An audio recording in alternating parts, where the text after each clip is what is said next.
we're getting really good at not missing anything at this point. But there's just outside extenuating circumstances that cause these deals to be pushed out. And when you talk about scrutiny from buyers, exactly. You know, we talk about like quality of earnings, for instance. And what's funny is that, you know, probably 5 years ago in the lower middle market, for the types of legacy businesses that we represented, we had a good portion, maybe mostly strategic buyers. Right. And that's shifted. It's now mostly and a great majority of financial buyers.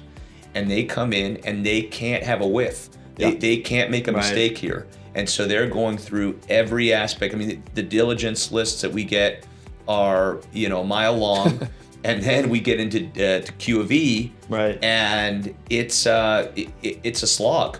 And we're just going back and forth on, well, you know, should these, you know, are the benefits programs that we have, you know, in parity with yours, and what's that going to cost us in terms of EBITDA, and what are the effects of that? And you're going to spend months, you know, on Q of E. And make no mistake about it, the negotiation doesn't end at LOI. Right? It's really just beginning, and you know, to a certain degree, once we reach LOI or an agreement to a letter of intent, you know, we're really halfway there.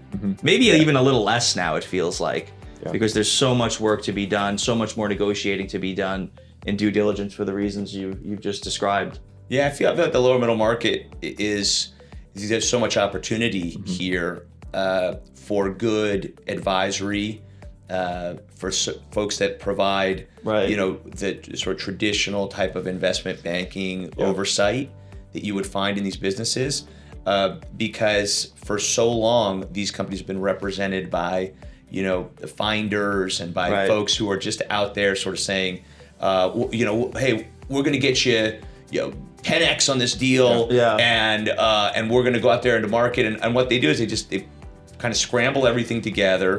They go out on the big email, and they try to get, and that's it. And really, and then they leave the client at the most important part, which is negotiating that LOI.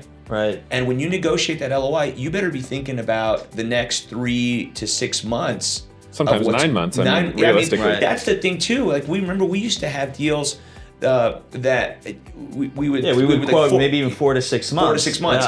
And now it's really, you know, we talked the other day, it was like 6 to 8 months. I don't know. It's 6 to 12 at this point. I think it's 6 to 12. The Q of E alone extends it a month or two if there's no issues. Right.